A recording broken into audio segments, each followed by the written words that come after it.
Hello friends, welcome to my channel bits and penny. और आज हम बात करेंगे एक बहुत ही बढ़िया स्ट्रेटजी की। जैसे कि अगर आप कोई रेंटल इनकम कमाना चाहते हैं, जनरली सभी रेंटल इनकम कमाना चाहते हैं, अगर आप भी एक रेंटल इनकम कमाना चाहते हैं तो आज हम सीखेंगे कि वो रेंटल इनकम कैसे कमाई जा सकती है और क्या इंस्ट्रूमेंट हम यूज़ करेंगे। मैंने आपके लिए एक छोटी सी पीपीटी बनाई है। एक कॉल ऑप्शन होता है, वो हम सेल करा करेंगे और उसको हम पहले से ही कवर करके रखेंगे, तो इसलिए स्ट्रेटजी का नाम है कवर्ड कॉल। तो हम क्या करेंगे, मार्केट अगर स्लाइटली ऊपर भी जाता है, स्लाइटली नीचे भी जाता है, तो भी हम और अगर वहीं पर भी रहता है मार्केट, तब भी हम प्रॉफिटेबल रहेंगे इसके अंदर। तो वो हम कैसे करने वाले हैं, आइए देखते हैं। तो देखो, इसमें क्या है कि कवर्ड कॉल स्टडी इस ये इसलिए यूज़ होती है कि हम it generates income from your investment. जो भी इन्वेस्टमेंट आप करते हो, जैसे कि अगर आप इन्वेस्टमेंट करते हो स्टॉक मार्केट के अंदर, तो इन्वेस्टमेंट आपने करी, अब वो इन्वेस्टमेंट नीचे आ गई तो क्या होगा, आपका आपका लॉस हो जाएगा, राइट।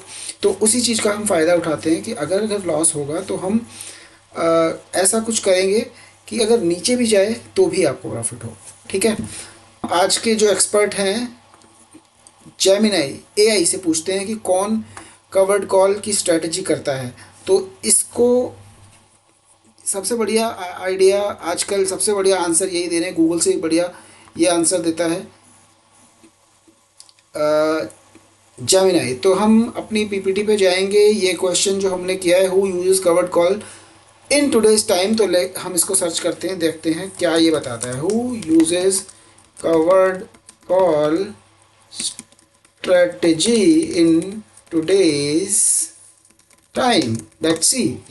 देखते हैं ये क्या बोलता है। ये सर्च कर रहा है और ये बोल रहा है कि the covered call strategy is a widely used option trading technique employed by diverse range of investors.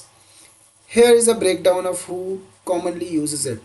तो ये बोल रहा है कि इंडिविजुअल इन्वेस्टर भी इसको यूज़ करते हैं, जो एच एन आई हैं, हाई नेट इंडिविजुअल हैं, और जो इंस्टीट्यूशनल इन्वेस्टर है, जैसे कि जो म्यूचुअल फंड्स होते हैं हमारे, वो इसको यूज़ करते हैं। ट्रस्ट में ये बहुत अच्छी स्ट्रैटेजी है और बड़े बड़े लोग, बड़े बड़े फंड हाउसेज इसको यूज़ करते हैं।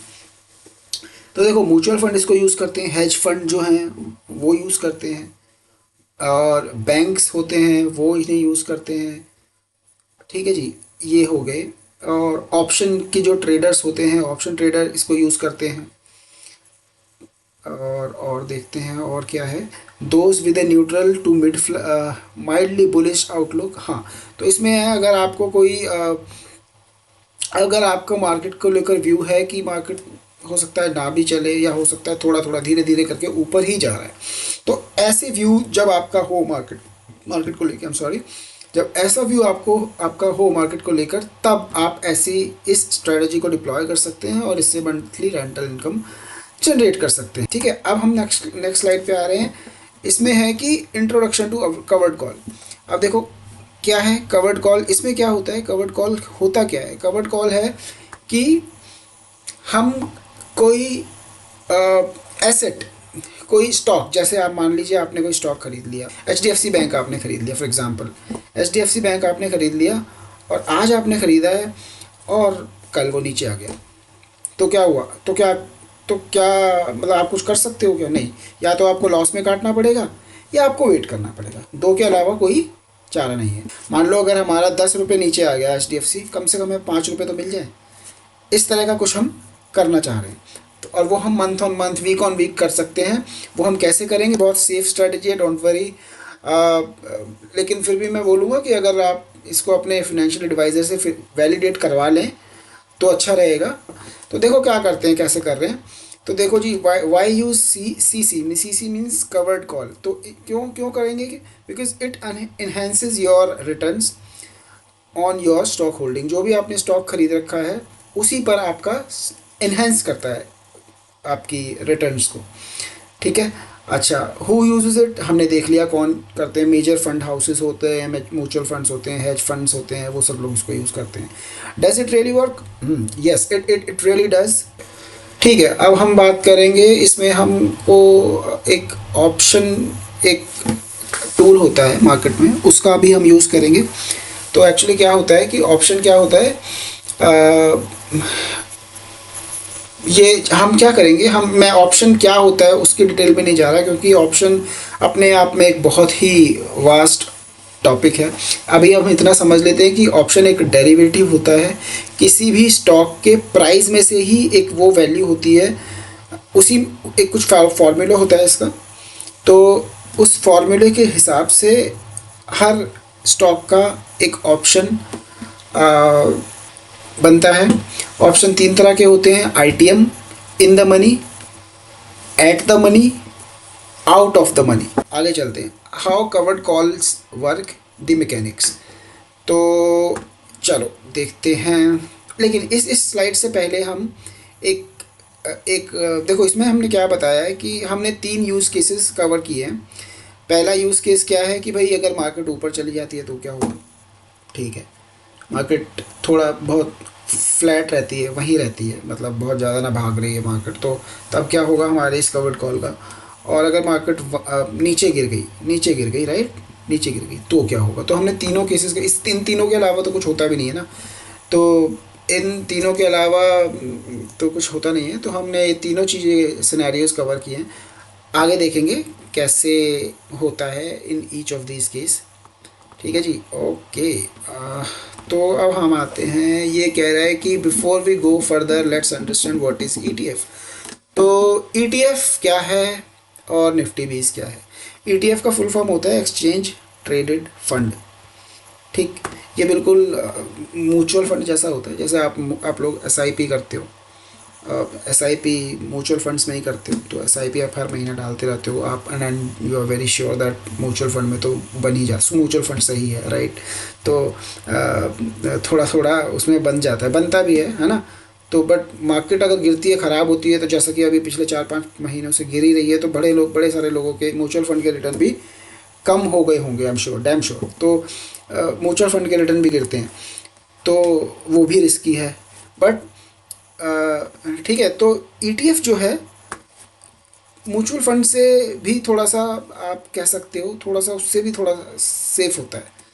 तो आप देखते हैं यहाँ पर क्या है, म्यूचुअल फंड और ईटीएफ में क्या डिफरेंसेस हैं। देखो ये क्या बोल रहा है, इसकी डेफिनेशन देख लेते हैं। Both mutual funds and exchange traded funds are investment vehicles that pool money from multiple investors to purchase a diversified portfolio of assets. However, they have some key differences. तो वो ये, इसमें जनता से पैसा लिया जाता है और ऐसी एसेट्स खरीदी जाती हैं जो अप्रिशिएट होती हैं, और बाद में जो जनता है जिसने पैसा लगाया हुआ है उन ईटीएफ में, उनको रिटर्न मिलता है, उनको अप्रिशिएट हो जाता है, उनको प्रॉफिट होता है। अब म्यूचुअल फंड और इनमें क्या फ़र्क है, म्यूचुअल फंड जो होते हैं वो एक्टिवली होते हैं, बहुत ही एक्टिवली मैनेज होते हैं। जो म्यूचुअल फंड के जो मैनेजर्स होते हैं वो देखते हैं कि अगर कोई प्राइस नीचे गिर रहा है, तो कोई कोई स्टॉक उनके फंड में नीचे गिर रहा है, मतलब वो म्यूचुअल फंड की रीबैलेंसिंग होती रहती है, बहुत एक्टिवली करते हैं कि ये वाला हमने स्टॉक गिरा, ये वाला निकाल दिया, ये वाला ऐड कर दिया। फिर हो सकता है 4-5 दिन बाद, 6 दिन बाद, या महीने में, वो डिपेंड करता है किस तरह का म्यूचुअल फंड है। तो फिर से रीबैलेंसिंग करते हैं, जो स्टॉक चलने वाला होता है ना, वो उसको ले लेते हैं, जो जिसके टेक्निकली या फंडामेंटल ख़राब हो गए उसको निकाल देते हैं। तो बहुत एक्टिव काम होता है उसमें। अब क्योंकि एक्टिव काम होता है तो इस वजह से उसका जो वो उस पर जो खर्चा होता है उस फंड पे वो बढ़ जाता है। तो अब जी एक्सचेंज ट्रेडेड फंड हैं, ये पैसिव होते हैं, इन पे इतनी ज़्यादा एक्टिव काम नहीं होता है। ठीक है, अच्छा प्राइसिंग, अभी क्योंकि इसकी प्राइसिंग थोड़ी सी, देखो इसमें क्या बोल रहा है, pricing traded on stock exchange through out the day. अच्छा, ये जो है प्राइसिंग इसकी क्या होती है, जब आप म्यूचुअल फंड में एसआईपी करते हो, तो जैसे मान लो आज आपने एसआईपी करी है, तो जो वो जो आप पैसा लगता है म्यूचुअल फंड में, वो एंड ऑफ द डे लगेगा आपका, राइट। जबकि इसमें क्या होता है, ईटीएफ में ये traded on the stock exchange through out the day. आप कभी भी इसको खरीद लो, 9 बजे, 10 बजे, 9:15 बजे, है ना, मतलब 9:15 तो नहीं, मार्केट 9:15 बजे खुलती है। तो जब तक मार्केट चलती है 9:30 टू 3:50 3:30, तब तक आप कभी भी इसको खरीद या बेच सकते हो, राइट। म्यूचुअल फंड में ऐसा नहीं है। म्यूचुअल फंड में आप जब भी आप एसआईपी करते हो तो एंड ऑफ द डे जो प्राइस सेटलमेंट होता है उनकी एनएवी का, नेव वैल्यू बोलते हैं उसको, तो वो जो एंड ऑफ द डे जो प्राइस सेट होता है एलटीपी उसका, उस पर आपकी इन्वेस्टमेंट होती है फॉर दैट डे। ठीक है, अभी लिक्विडिटी क्या है, liquidity less liquid than ETF. अच्छा, as they can only be traded once पर। अच्छा, ये थोड़े से ईटीएफ से लेस लिक्विड होते हैं। लेस लिक्विड होते हैं मतलब इनको कभी भी ट्रेड नहीं किया जा सकता, जबकि लिक्विड आपके exchange traded fund highly liquid instruments हैं। इनको आप कभी भी ट्रेड कर सकते हो, कभी भी खरीद बेच सकते हो जब आपका मन करे। दूसरा, इनका एक्सपेंस रेशो कम होता है। एक्सपेंस रेशो मतलब क्योंकि इसी फंड की इनकम में से इनके जो एम्प्लॉयज़ जहाँ पे जो काम कर रहे हैं उनका खर्चा होता है, उनकी सैलरीज होती हैं, जिस बिल्डिंग में होता है वो काम करते हैं उस बिल्डिंग का रेंट वगैरह ये सब रहता होगा, तो उस इनका एक्सपेंस रेशो ज़्यादा होता है। और इसमें जल्दी इसमें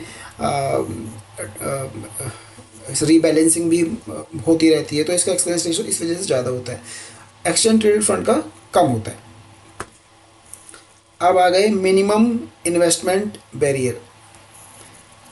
अच्छा, इसके अंदर होता है कि भाई एसआईपी करनी है तो इतने अमाउंट की करनी है ना।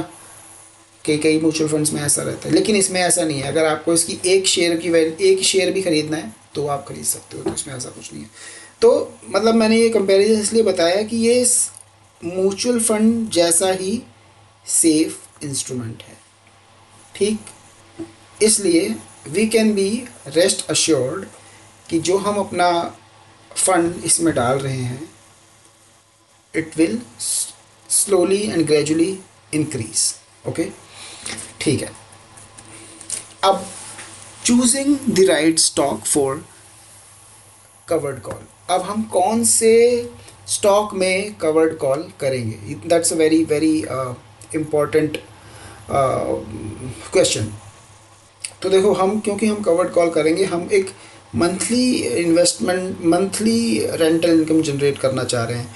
हम नहीं चाहते कि हमारा स्टॉक धड़ाम हो जाए, धड़ाम से गिर जाए, या एक दिन 20% ऊपर दिख जाए या 5% गिर जाए। हम ऐसा कुछ नहीं चाहते।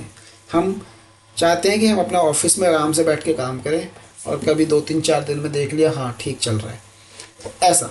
मतलब बहुत ज़्यादा हम उसमें इन्वॉल्व नहीं रहना चाहते। तो इसका मतलब हमारे स्टॉक में लिक्विडिटी बहुत होनी चाहिए, अच्छी लिक्विडिटी होनी चाहिए, और हमारा स्टॉक जो होना चाहिए वो स्टेबल होना चाहिए, ठीक है।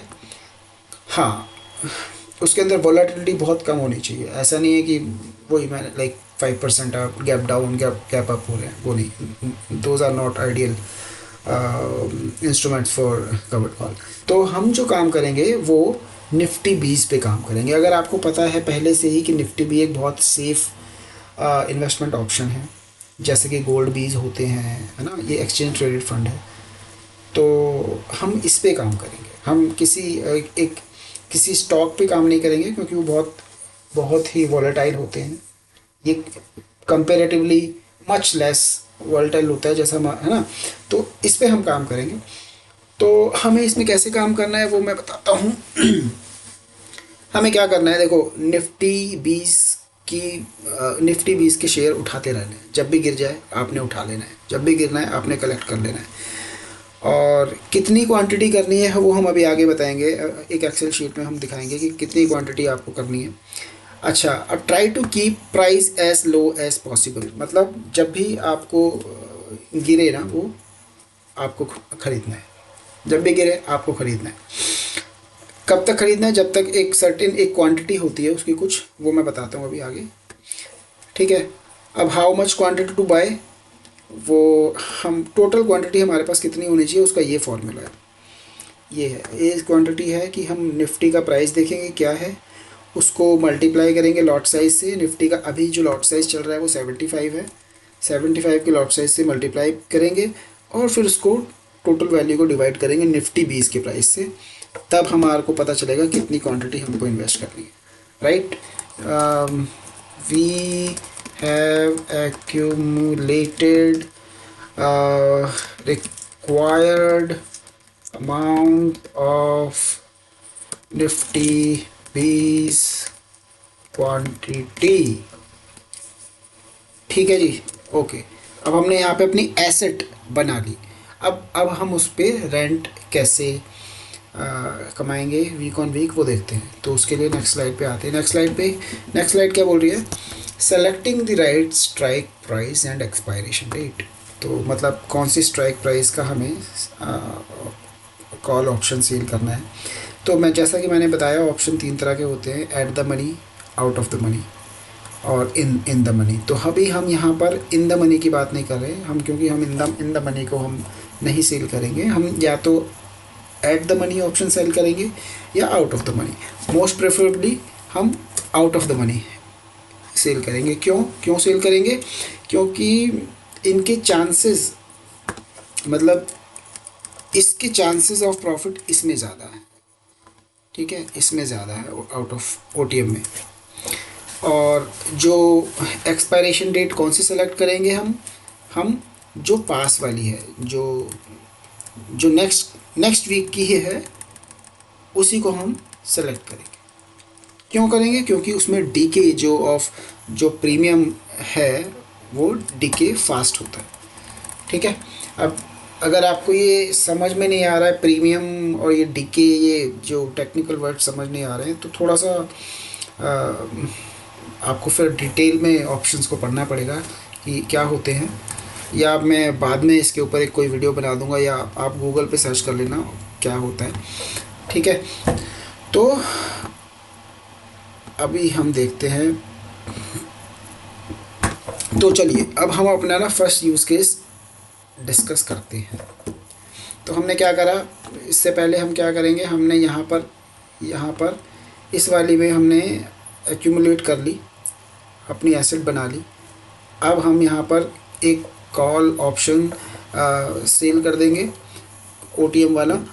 और उसमें क्या होगा, उसकी खासियत क्या होती है, अगर मार्केट रुकी रहती है या धीरे धीरे आगे चढ़ती है ना, तो वो जो प्रीमियम जो आपने सेल किया है, मान लो आपने 100 रुपीज़ का सेल किया है, तो वो धीरे धीरे उसकी वैल्यू घटती रहती है, घटती रहेगी, एक्सपायरी तक वो ज़ीरो हो जाएगी।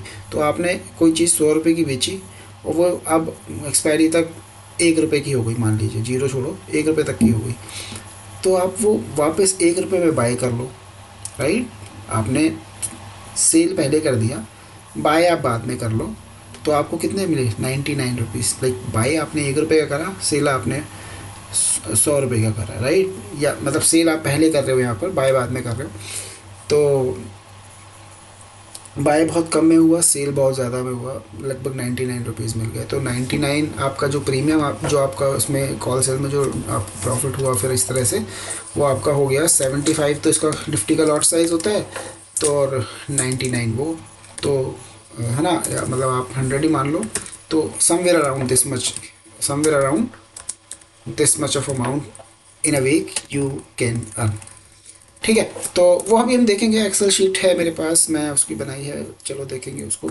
तो हम पहले ये देख लेते हैं use case 1, market goes up तब क्या होगा, और जी मार्केट गोज़ डाउन तब क्या होगा।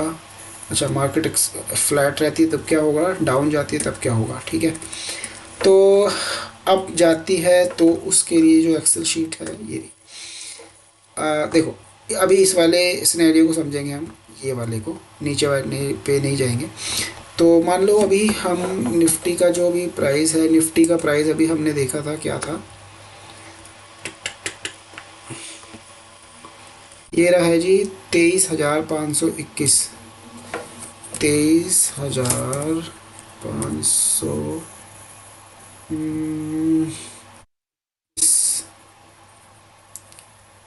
ये लो, ठीक है, 23,521 आ गया। निफ्टी 20 का प्राइस देख लेते हैं क्या है।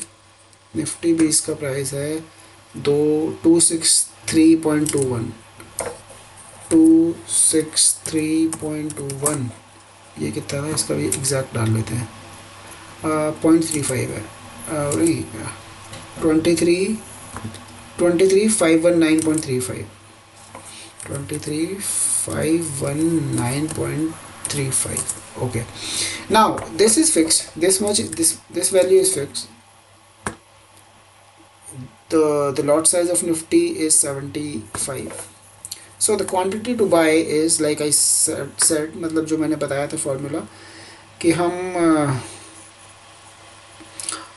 इसको और इसको मल्टीप्लाई करेंगे, इससे डिवाइड कर देंगे, राइट। ये फॉर्मूला वो ये है कि भैया Nifty price into lot divide by Nifty 20 price, ये इसका फॉर्मूला है, ठीक है। तो ये अभी लेने का ये फार्मूला है। तो उससे जो वैल्यू आई वो आपको बोल रहा है कि करीब करीब इतने क्वांटिटी आपको बाई करनी है, इतनी क्वांटिटी आपके पास होनी चाहिए इस कवर्ड कॉल को मेंटेन करने के लिए। तो मतलब उसके लिए अब देखो, इतनी ख़रीदने के लिए हमको कितना चाहिए, मतलब ये उसका भाव है, इतनी ख़रीदनी है, तो लगभग हमारे को ये प्राइस उसका एक्यूमुलेशन हमें करना पड़ेगा, which is way too high for us, right. मतलब हर किसी के क्षमता नहीं होती इतना कर पाने की, मतलब हमारी, मतलब है ना। तो लेकिन अगर हमें काम करना है और सेफली काम करना है और एक रेंटल टाइप का इनकम बनानी है, और अगर आपने इतनी सेविंग इकट्ठी कर ली है तो क्या बुराई है अगर हम इसमें इसको लगाते हैं और राइट इसको कुछ प्रीमियम, कुछ रेंटल इनकम बना पाते हैं। तो देखते हैं, जो कर पाए में जिनकी क्षमता है वो उनको करना चाहिए, जिनकी नहीं है उनके लिए एजुकेशनल वीडियो है। तो मान लीजिए इतना अमाउंट हम रख लेते हैं। तो अब देखो, अब ये फर्स्ट यूज़ केस हम इसको डिस्कस करते हैं, ठीक है। तो मान लीजिए आज 28 तारीख है और नेक्स्ट एक्सपायरी निफ्टी की जो है, सॉरी ये नहीं, मान लीजिए हम इसमें जाते हैं, इसमें आ गए, ये है, ये रही हमारी निफ्टी की ऑप्शन चेन खोलते हैं। ऑप्शन चेन में खोलोगे, देखो अभी 3 अप्रैल के लिए सिर्फ 6 दिन बचे हैं। तो अगर हम अब 6 दिन तो ये आ ही गए, अब क्योंकि फ्राइडे हो ही गया है और पिछले आगे तो 3 दिन की छुट्टी है, तो हम ये वाली नहीं करके ये वाली करेंगे, ठीक है। ये वाली लेते हैं क्योंकि इसमें हमको प्राइस वो भी दिख जाएगा ना इसमें, क्योंकि प्रीमियम बहुत कम हो गए हैं। चलो इसमें अभी भी देख सकते हैं, मान लो चलो 3 दिन वाली ही देखते हैं। अब हम देखते हैं कि ये है स्ट्राइक प्राइस, ये है स्ट्राइक प्राइस। 3 दिन है एक्सपायरी, मतलब 3 अप्रैल की एक्सपायरी है, 6 दिन बाकी है, बचे हैं 3 दिन की, उसमें छुट्टी है। तो अब देखो 23,500 हम क्या करेंगे, 23,550 वाला कॉल ऑप्शन सेल कर देंगे। इस पे गए, ये ऐसे करा सेल, और हमने 112 भी ना लगा के हम क्या करेंगे कि चलो 112 का है ना, 112 का हम सेल कर देंगे, ठीक है। अब क्योंकि मार्केट इससे ऊपर चली गई तो स्लाइटली आपका कॉल प्रीमियम में थोड़ा आपको, मतलब जो आपने कवर्ड, जो कॉल आपने सेल कर रखी है उसमें आपको लॉस आ रहा होगा, लेकिन यहाँ पर जो आ गया वो आपको प्रॉफिट आ गया, ठीक है। तो ओवरऑल क्या रहा, वीक 1 में प्रॉफिट रहा। दूसरे वीक में क्या करते हैं, दूसरे वीक में भी आप ऐसे ही कॉल सेल करेंगे 100 रुपीज़ की या 120 रुपीज़ की, जो भी कॉल सेल करेंगे। उसके बाद अब क्योंकि आपका जो नेक्स्ट वीक जो एसेट वो है वो ये है, ठीक है। अब मान लो जो ये निफ्टी है वहीं पर रहती है या एप्रिसिएट नहीं होती है, तो आप क्या करोगे, पूरा का पूरा ये जो प्रीमियम है वो आपका होगा, क्योंकि और जो एसेट है, एसेट आपकी लगभग उतनी ही रहेगी, क्योंकि मार्केट ज़्यादा मूव नहीं, अगर मार्केट ज़्यादा मूव नहीं होती है, ठीक है, तो ये आपको प्रीमियम पूरा मिल जाएगा। ऐसे ही आप ये पूरे हर हफ्ते कर सकते हो। हर हफ्ते आप इसको, थर्सडे की एक्सपायरी होती है। दूसरा केस, दूसरा सेकंड यूज़ केस ये है कि अगर मार्केट रिमेन फ्लैट, अगर मार्केट रिमेन फ्लैट, आपने ख़रीदा, इतना अमाउंट आपने लगाया और भाई मार्केट इसी पे खड़ा रहा एक हफ्ते तक, जो कि निफ्टी जनरली ऐसा ही करती है, मतलब 70% ऑफ द टाइम कहते हैं कि मार्केट फ्लैट रहता है, ठीक है। तो अगर 70% ऑफ द मार्केट फ्लैट रहता है और 30% ही मार्केट ट्रेंडिंग रहता है, तो 70% ऑफ द चांसेस हैं कि आप ये प्रीमियम आराम से कलेक्ट करते रह सकते हो, करते रह सकते हो, करते रह सकते हो, करते रह सकते हो। तो जो आपने ये अमाउंट लगाया था, अगर मार्केट फ्लैट रहता है तो फर्स्ट वीक आप इतना कलेक्ट कर लोगे आराम से, क्योंकि मार्केट ऊपर गया ही नहीं, प्राइस नीचे है। जैसे निफ्टी का प्राइस नीचे आएगा, आपका कॉल प्रीमियम डीके होना शुरू हो जाएगा, और जब डीके होगा तो आपका आप 4-5 दिन के अंदर आपका ये अमाउंट आपको मिल जाएगा, ठीक। सेम काम आप नेक्स्ट वीक कर सकते हो, फिर सेम काम आप थर्ड वीक कर सकते हो, फिर सेम काम आप फोर्थ वीक कर सकते हो, ठीक। ये हुआ, तो इसमें आपको अमाउंट कितना बना, दिस मच, ये आप गेन कर सकते हो अपनी इन्वेस्टमेंट के ऊपर। ये तो आपने लिया, ये तो जो बढ़ा थोड़ा बहुत, अगर मान लो निफ्टी 10-20-50 पॉइंट ही बढ़ गई, ठीक है, 100 से ज़्यादा नहीं बढ़ी, तो इसमें जो गेन आएगा वो तो आएगा ही, राइट। इसमें जो गेन आएगा वो तो आएगा ही, ये अलग से मिलेगा।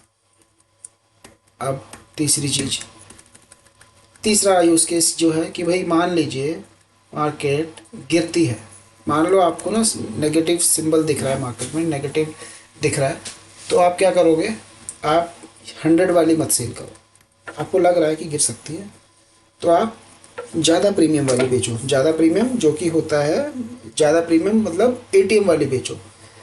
ओटीएम से उसका प्रीमियम ज़्यादा ही होता है, एटीएम एट द मनी वाला। अभी जैसे आप, मैं देखता हूँ अभी, मैं दिखाता हूँ आपको एटीएम का भाव। देखो ये है, हमने तो स्लाइटली, ये एटीएम है 23,500, जैसे 23,500 है ना, तो एट द प्राइस 23,500 वाला जो भाव है वो देखो 139 रुपीज़ की, राइट।